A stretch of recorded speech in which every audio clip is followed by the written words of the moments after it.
श्री गणेशाय नमः. दशक 5वा, समास 5वा. बहुधा ज्ञान. श्री समर्थ म्हणतात की जोपर्यंत अत्यंत विशुद्ध असे आत्मज्ञान जीवाला होत नाही तोपर्यंत सर्व काही निष्फळ. आत्मज्ञानाशिवाय मनाची तळमळ जाणार नाही. ज्ञान असे नुसते म्हटले की सामान्य माणूस घोटाळ्यात पडतो. असे हे रहस्य काय असेल बरे? म्हणून आता अनुक्रमाने ज्ञान म्हणजे काय ते सांगितले जाईल. भूत, भविष्य, वर्तमान काळाचे स्पष्ट ज्ञान असणे यालाही ज्ञान असे म्हणतात. परंतु ते ज्ञान नाही. खरे ज्ञान म्हणजे केवळ आत्मज्ञान होय. खूप विद्यापठण केले. संगीतशास्त्र, रागज्ञान, वैदिकशास्त्र, वेदाध्ययन व हेही खरे ज्ञान नव्हे. नाना व्यवसायांचे ज्ञान, नाना प्रकारच्या दीक्षांचे ज्ञान, नाना परीक्षांचे ज्ञान हेही ज्ञान नव्हे. स्त्रियांची, पुरुषांची, मनुष्यांची परीक्षा करता येणे हेही ज्ञान नव्हे. अनेक प्रकारच्या अश्वांची, हत्तींची परीक्षा करता येणे हे ज्ञान नव्हे. नाना पशूंची, नाना पक्ष्यांची किंवा नाना भूतांची परीक्षा करता येणे हे ज्ञान नव्हे.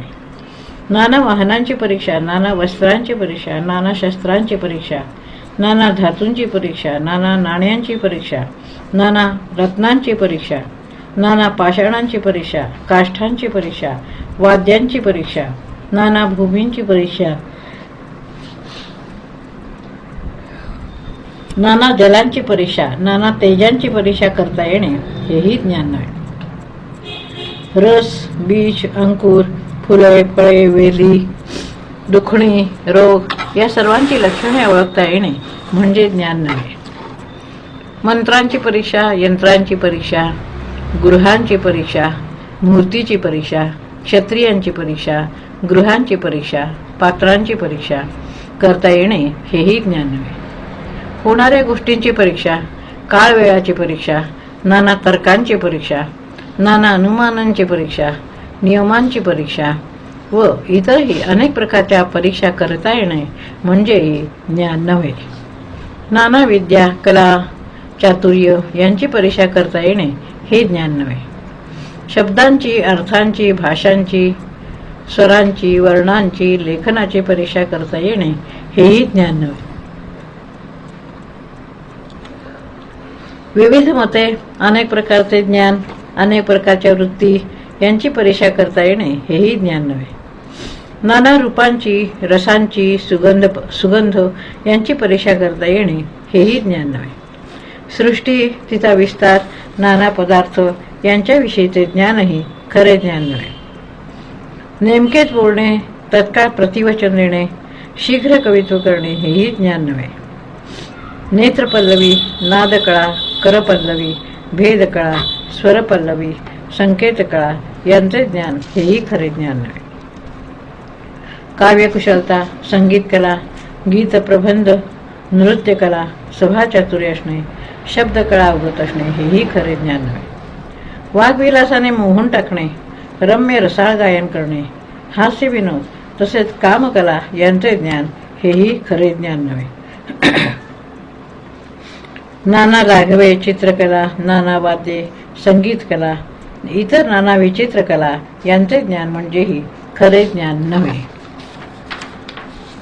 एकूण 64 कला आणि त्याखेरीजही ज्या इतर नाना कला यांचे ज्ञान तसेच 14 विद्या आणि सर्व सिद्धींचे ज्ञान हेही खरे ज्ञान नव्हे. एखादा माणूस सर्व कलामध्ये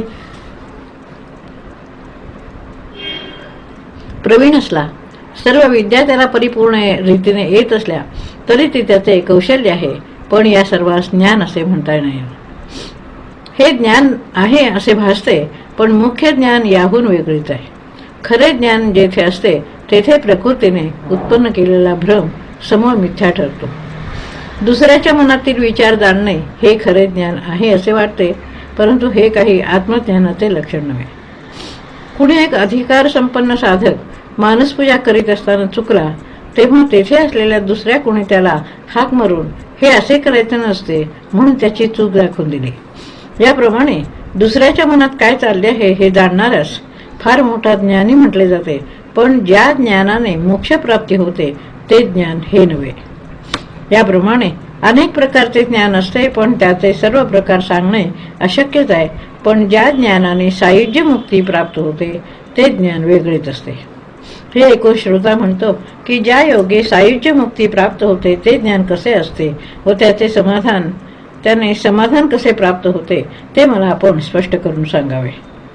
अशा प्रकारे शुद्ध ज्ञानासंबंधी श्रोत्याने प्रश्न केल्यावरून पुढल्या समासात त्यासंबंधी निरूपण केले जाईल, त्याकडे श्रोत्यांनी लक्ष द्यावे. इति श्री दासबोधे गुरुशिष्य संवादे बहुधा ज्ञान नाम समास 5वा समाप्त. दशक 5वा समास 6वा शुद्ध ज्ञान. श्री समर्थ म्हणतात की हे शिष्या, ज्ञानाचे लक्षण आहे. ज्ञान म्हणजे आत्मज्ञान. आपण आपल्याला पाहावे याचे नाव ज्ञान. मुख्य ध्येय कोणता हे जाणावे, आपले सत्य स्वरूप काय आहे ते ओळखावे आणि नित्य काय अनित्य काय याचा विचार करावा, यास ज्ञान असे म्हणतात. जेथे दृश्य असणारी प्रकृती संपते, पंचमहाभूतापासून उत्पन्न झालेले पदार्थ नाहीसे होतात, द्वैत समूळ नष्ट होते, त्याला ज्ञान म्हणावे. जे आत्मस्वरूप आहे ते मन बुद्धी इंद्रिये यांनी जाणता येत नाही. तेथे तर्क चालू शकत नाही. ते परावाणीच्याही पलीकडे आहे. असे जे आहे त्यास जाणणे हे म्हणजे ज्ञान होय. जेथे दृश्याचे भान उरतच नाही, जाणीवही उरत नाही, कारण जाणीव असणे हेच अज्ञान होय. यालाच विमल शुद्ध स्वरूपाचे ज्ञान म्हणतात. सर्व साक्षीची चौथी अवस्था तुर्या, तिला ज्ञान असे म्हणतात. पण हे म्हणणेही बरोबर नाही, कारण त्या अवस्थेतही साक्षीत्वाने पदार्थ ज्ञान शिल्लक असतेच. दृश्य पदार्थांचे ज्ञान याला पदार्थ ज्ञान म्हणतात, तर शुद्ध स्वरूप जाणणे याला स्वरूप ज्ञान म्हणतात. स्वरूपाच्या ठिकाणी शुद्ध स्वरूपाखेरीज सर्व सुद्धा जर उरत नाही तर त्या सर्वचे साक्षीत्व कसे राहणार. म्हणून तुर्यावस्थेचे ज्ञान हे शुद्ध ज्ञान मानूच नये. ज्ञान म्हणजे अद्वैत आणि तुर्येतर साक्षीत्व म्हणजे प्रत्यक्ष द्वैतच असते.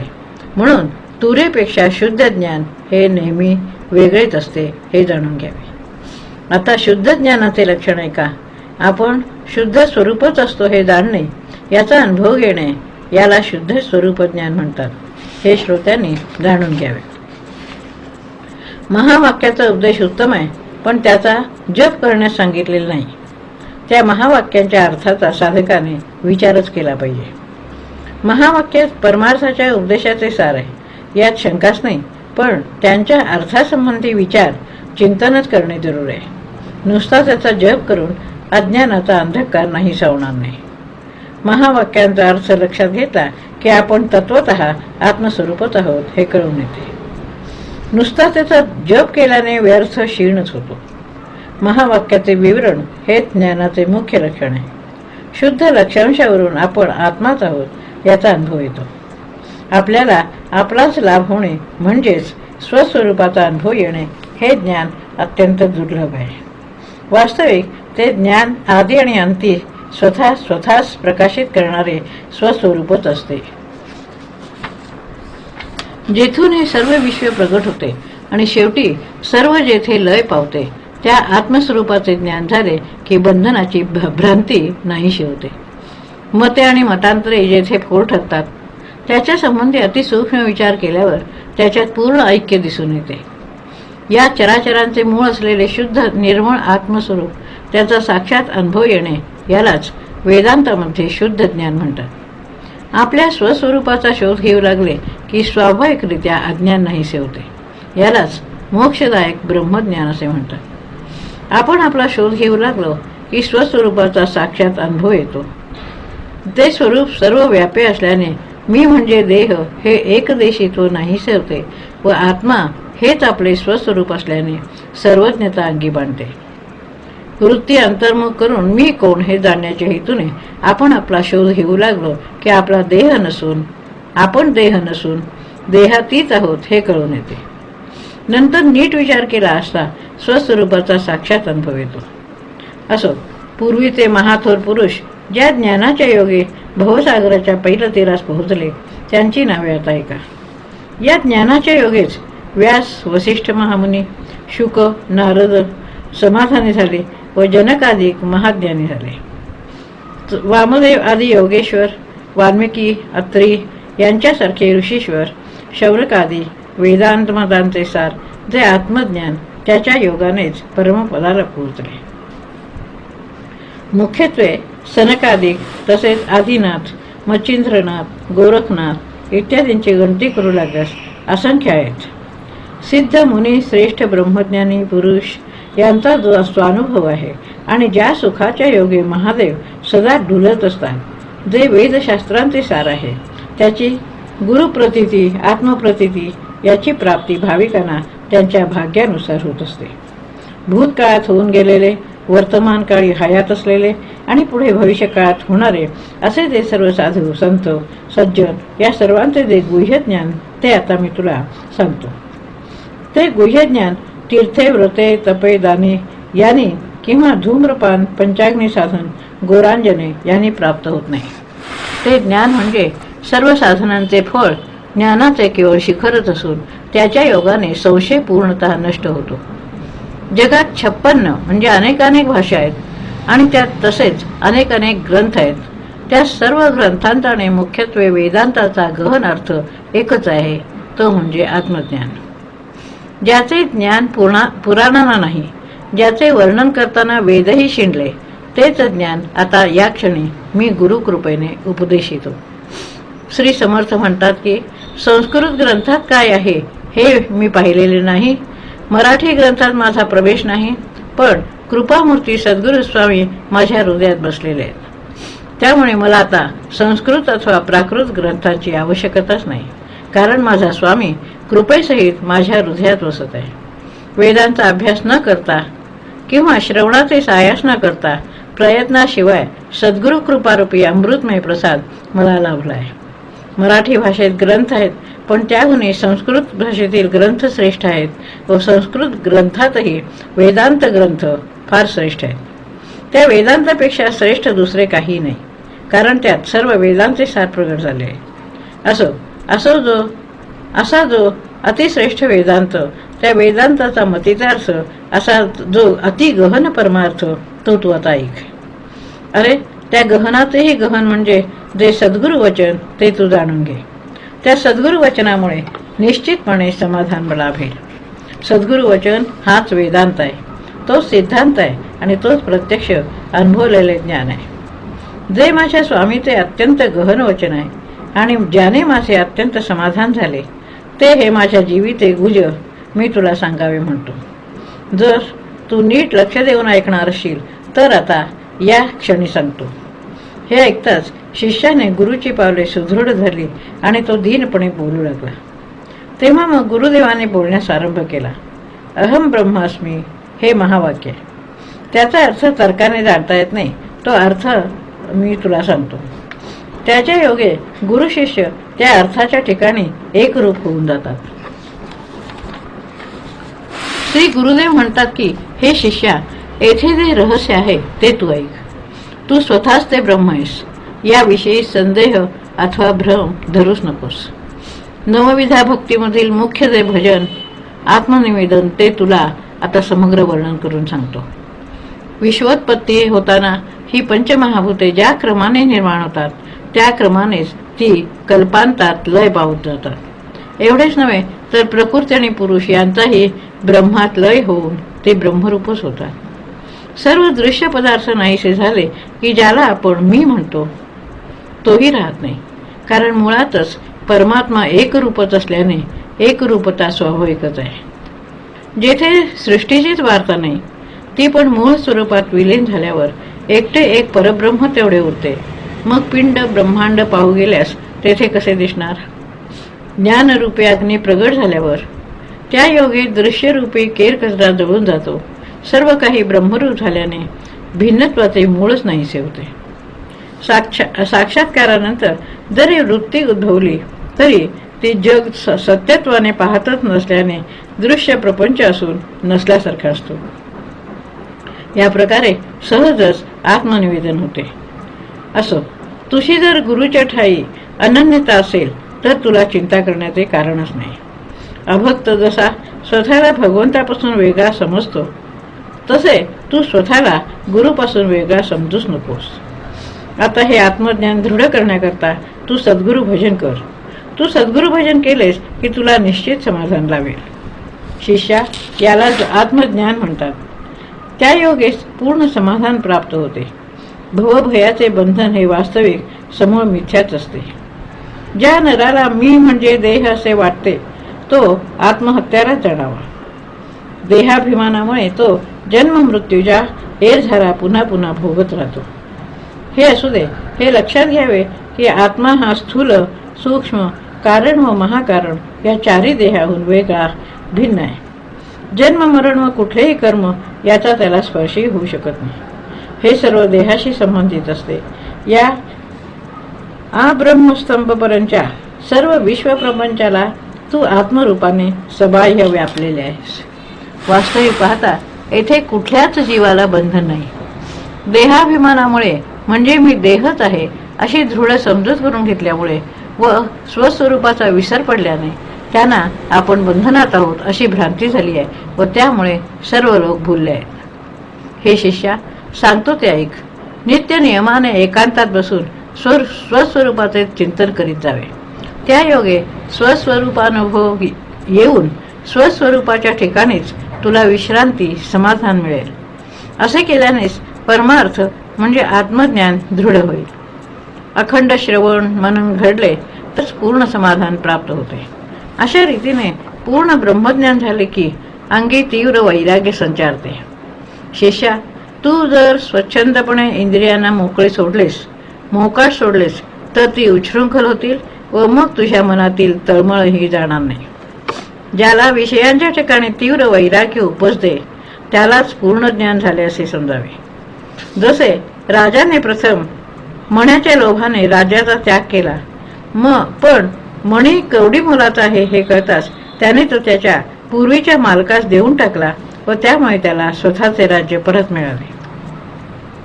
तो मणी क्षुद्र शिंगाचा होता, पण राजाने त्याचा लोभ धरून मूर्खपणाने राज्याचा अव्हेर केला होता. असो, हे शिष्या, मी तुला एक निश्चित भविष्य सांगतो, ते तू लक्ष देऊन ऐक. ज्या पुरुषाला ज्या गोष्टीचे ध्यान लागलेले असते त्याला तीच गोष्ट प्राप्त होते. म्हणून माणसाने अविद्येचा त्याग करून सुविद्या दृढ धरावी, म्हणजे त्या योगी त्याला आत्मज्ञान व शाश्वत समाधान प्राप्त होऊन तो लवकरच जगद्वंद्य होतो. ज्याप्रमाणे एखाद्या माणसाला संनिपात झाला की भ्रम होऊन भयानक दृश्ये दिसू लागतात व तो दुःखी होतो, पण त्याने संनिपातावर औषध घेतले की रोग बरा होऊन त्याला सुख होते व आनंद मिळतो. त्याप्रमाणेच अज्ञानरूपी संनिपातामुळे मिथ्या दृष्टी दिसू लागते. यावर आत्मज्ञानरूपी औषध घेताच त्याचा भ्रम नाहीसा होऊन एका आत्मरूपाशिवाय दुसरे मुळे काहीच नाही हे त्याला कळून येते. मिथ्या स्वप्नाने जो भिवून ओरडतो त्याला जागे केले की त्याचे भय जाऊन पूर्वीची निर्भय स्थिती त्याला प्राप्त होते. स्वप्न मिथ्या असून स्वप्नावस्थेत ते खरे वाटले त्यामुळे त्याला दुःख झाले. जे मिथ्या आहे म्हणजे अस्तित्वातच नाही त्याचे निरसनही होणे शक्य नसते. जो जागा झालेला असतो त्याला ते मिथ्या आहे हे कळते, पण जो झोपलेला असतो त्याला ते खरे भासून भुलविते.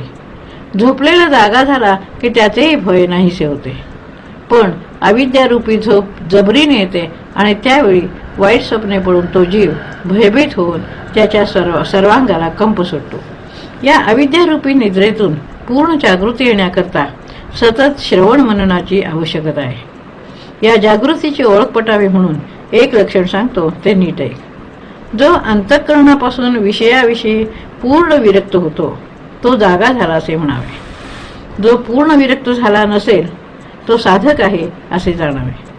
त्याने आपला मोठेपणा सोडून साधन करीत राहावे. ज्याला साधन करणे आवडत नाही तो मी सिद्धच आहे, मला साधनाची काय आवश्यकता आहे या घमेंडीत असतो. त्याच्यापेक्षा ज्ञानाचा अधिकारी असलेला मुमुक्षू बरा.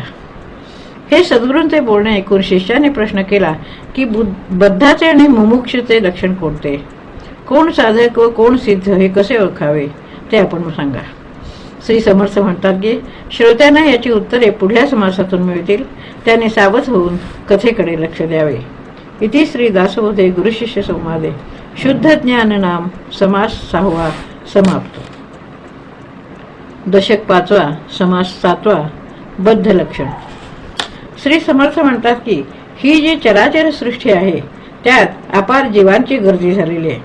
त्यातील मनुष्यांचे 4 प्रकारात वर्गीकरण केले. ते 4 प्रकार कोणते, त्यांची लक्षणे काय ते तू ऐक. बद्ध, मुमुक्षु, साधक आणि सिद्ध हे 4 प्रकार तू जाणून घे. सर्व चराचर सृष्टीत या 4 प्रकाराहून 5वा प्रकार नाही. असो, आता या सर्व प्रकारांचे वर्णन करूया. बद्ध म्हणजे कोण, मुमुक्षीचे लक्षण काय, साधक कोण आणि सिद्ध कोण हे कसे ओळखावे ते ऐक. श्रोत्यांनी सावध व्हावे. येथे प्रथम बद्ध कोणते सांगून नंतर पुढे मुमुक्षु, साधक आणि सिद्ध यांचे वर्णन केले जाईल. आता बद्ध कसा असतो ते ऐक. अंधारात चाचपडणाऱ्या आंधळ्या माणसासारखी बद्धाची अवस्था असते. तो अज्ञानरूपी अंधारात चाचपडत असतो. आंधळ्या माणसाला डोळे नसल्याने 10ही दिशा जसा शून्याकार भासतात तशी बद्ध माणसाची स्थिती असते. भक्त, ज्ञानी, तापसी, योगी, विरक्त, संन्यासी त्याच्या समोर आले तरी त्याला ते दिसत नाही, म्हणजे तो त्यांना जाणू शकत नाही. चांगले कर्म, वाईट कर्म, धर्म, अधर्म इत्यादी जणू काय त्याला दिसतच नाही. त्याप्रमाणे सोपा असा परमार्थ मार्ग तोही त्याला दिसत नाही. त्याला खरे शास्त्र, सत्संगती, सत्पात्र किंवा अत्यंत पवित्र असा सन्मार्ग यापैकी काहीच दिसत नाही. सारासार विचार म्हणजे काय, स्वधर्म म्हणजे काय, त्याचा आचार कसा असतो, परोपकार कसा करावा, दान कसे द्यावे, पुण्य कसे संपादन करावे वगैरे तो काहीच जाणत नाही. त्याच्या अंतःकरणात भूतदया नसते. त्याचा देह पवित्र स्वच्छ नसतो किंवा लोकांशी मृदू भाषण करून त्यांना निवविणेही त्याला जमत नाही. ज्याला भक्ती, ज्ञान, वैराग्य, ध्यान, मोक्ष किंवा साधन यातील काहीच कळत नाही त्याला बद्ध म्हणावे. ज्याला देवासंबंधी निश्चयात्मक ज्ञान नसते, संतांचा विवेक किंवा मायेचे कौतुक याबद्दल काहीच माहिती नसते त्याला बद्ध म्हणावे. ज्याला परमार्थाची खूण किंवा अध्यात्म निरूपण याचा गंधही नसतो, तो जो स्वतःचही जाणत नाही त्यास बद्ध म्हणावे. जीवाचे जन्म मूळ कोणते, साधनाचे फळ काय हे ज्याला कळत नाही, बंधन कसे असते, मुक्तीचे लक्षण कोणते, आत्मवस्तू कशी विलक्षण आहे हे ज्याला कळत नाही तो बद्ध. शास्त्रार्थाचे श्रवण केले तरी तो ज्याला कळत नाही, ज्याला स्वतःचा स्वार्थ कोणता हेही कळत नाही, अथवा संकल्पाने जीव कसा बद्ध होतो हे कळत नाही तो बद्ध जाणावा. बद्धाचे मुख्य लक्षण म्हणजे त्याला आत्मज्ञान नसते. याखेरीज तीर्थ, व्रत, दान, पुण्य इत्यादी काहीच त्याला माहीत नसते. त्याच्या ठिकाणी दया, करुणा, आर्जव, मैत्री, शांती, क्षमा इत्यादींचा अभाव असतो. ज्याला आत्मज्ञान नसते त्याच्याजवळ ज्ञानाची लक्षणे कशी असणार. त्याच्या अंगी अनेक कुलक्षणे असतात तो बद्ध जाणावा. नाना प्रकारचे दोष करण्यातच त्याला ज्याला संतोष वाटतो व बाष्कळपणाची ज्याला हौस असते तो बद्ध जाणावा. अति काम, अति क्रोध, अति गर्व, अति मोह, अति भांडखोरपणा, अति खेद, अत्यंत दर्प, खूप दंभ, अति विषयासक्ती, अति लोभ, अत्यंत कर्कशपणा, अति अशुभ वृत्ती या सर्व अवगुणाने जो युक्त असतो तो बद्ध असतो. ज्याच्या ठिकाणी अति गावगुंडपणा असतो, जो अति मत्सरी असतो, लोकांचा अत्यंत तिरस्कार करतो, अशा अत्यंत पापी, अति विकारी माणसाला बद्ध म्हणावे. अत्यंत अभिमान, अति गर्व, अति अहंकार, अत्यंत वटवट व कुकर्मांचा मोठा साठा ज्याच्याजवळ असेल तो बद्ध जाणावा. जो अत्यंत कपटी, वादविवाद करणारा, फार कुतर्क करणारा, भेदाभेद करणारा, अत्यंत क्रूर व कृपाशून्य असतो तो बद्ध असतो. जो खूप निंदा द्वेष करतो, अत्यंत अधर्मी आणि अभिलाषी असून ज्याच्यापाशी नाना प्रकारचे दोष असतात तो बद्ध जाणावा. जो अतिभ्रष्ट, अनाचारी, नष्ट, सर्व गोलंकार समजणारा, अत्यंत अनितिमान, अविचारी असतो तो बद्ध. अत्यंत निष्ठुर, घातकी, हत्यारा, पातकी, तापट व ज्याच्याजवळ अनेक कुविद्या असतात तो बद्ध जाणावा. अत्यंत दुराशा, स्वार्थीपणा, भांडखोरपणा, अनर्थ करण्याचा अस्वभाव, दावेदारी, दुर्मती या अवगुणाने युक्त असतो तो बद्ध समजावा. कल्पना, कामना, तृष्णा, वासना, ममता, भावना यांचा अतिरेक ज्याच्यापाशी असतो तो बद्ध.